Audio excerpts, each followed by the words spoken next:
O advogado Manuel Nobre Correia junta-se a nós por videochamada para analisar este tema. Boa noite, bem-vindo. O juiz considera vagas e contraditórias as suspeitas do Ministério Público sobre António Costa, mas o Ministério Público recorre e fala numa leitura apressada dos factos.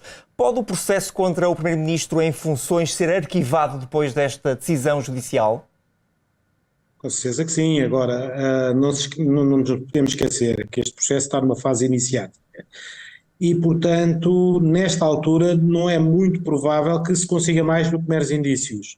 Só o aprofundamento de uma investigação é que poderá trazer, caso seja direcionada contra o Primeiro-Ministro e contra os outros intervenientes, mais alguns indícios concretos que permitam depois sustentar uma acusação.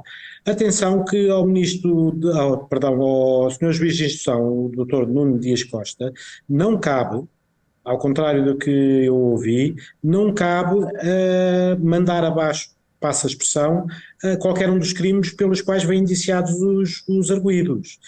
Porque nesta fase a única coisa que o Sr. Juiz de Instrução fez foi apreciar se existem indícios suficientes para sustentar as medidas de coação que foram promovidas pelo Ministério Público, nada mais.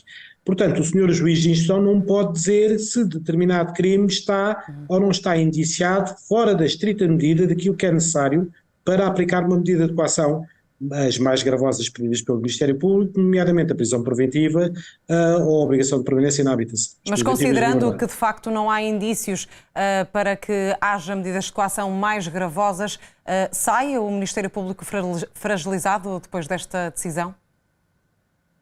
Na minha opinião, tendo em conta a exposição mediática e a divulgação até de elementos do inquérito, que deveriam estar resguardados pelo segredo de inquérito, e a sua divulgação por intermédio dos meios de comunicação social, esta amplificação mediática dos factos, obviamente que tem um impacto negativo para o Ministério Público na sua percepção da sua posição pelo público em geral.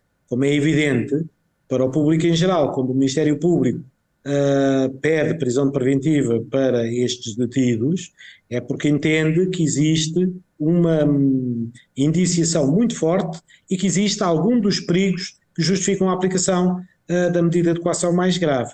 Portanto, quando um juiz de instrução, analisando a existência da condição sine qua non, da prática de indícios de uma conduta que seja suficientemente grave para justificar a aplicação da prisão preventiva e diz não há indícios desta conduta, e evidentemente que o Ministério Público não sai fortalecido na sua posição, tendo em atenção que este processo é um processo que vai ser escrutinado pela comunicação social e, por essa via, pelo público em geral.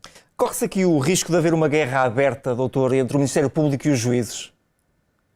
Eu penso que já está instalada. Repara bem uma coisa, o Sr. Presidente da Associação dos Magistrados Judiciais, quando profere uma declaração como aquela que eu me apercebi que foi dita, nem sequer sabia se foi por vosso intermédio e tomei conhecimento, que há um mal perder por parte da Procuradora-Geral da República, quando o próprio juiz de instrução criminal, confrontado com as alegações de recurso do Ministério Público, se sente no direito de vir fazer comentários sobre aquilo que é o teor das alegações do Ministério Público, é evidente que já estamos ali a extravasar um bocadinho o dever de recato que impende sobre a magistratura judicial, por um lado, e também sobre o Ministério Público, mas mais sobre a magistratura judicial. Portanto, eu entendo que isto, que já existe algum mal-estar, é claríssimo. Não temos qualquer tipo de dúvidas que neste momento não há, digamos, uma situação pacífica entre a magistratura tanto do Ministério Público e a magistratura judicial, nomeadamente no que diz respeito à instrução criminal. E para terminar, Manuel Nobre Correia, perguntávamos-lhe também em relação à questão e à admissão de António Costa. Passaram 3 meses, o Primeiro-Ministro diz que ainda não foi contactado. Pode ou não haver aqui indícios suficientes para a constituição de arguido, e era importante, ou ainda há alguma esperança de termos este caso esclarecido até às eleições? Obviamente que a interferência com a situação política é evidente. Não podemos negar que o desfecho que venha a ter a investigação contra o Primeiro-Ministro vá ter efeito naquilo que é o resultado eleitoral do dia 10 de outubro. Agora, uma coisa é certa, eu presumo que depois, destes dois falhanços que teve recentemente, o Ministério Público ande de uma forma muito cuidadosa com este processo e ande a tentar congregar indícios muito mais evidentes, muito mais concretos, muito mais fortes, para poder sustentar a constituição de arguido de uma pessoa que é o primeiro-ministro do país. E, portanto, não é um facto indiferente a constituição de alguém como arguido.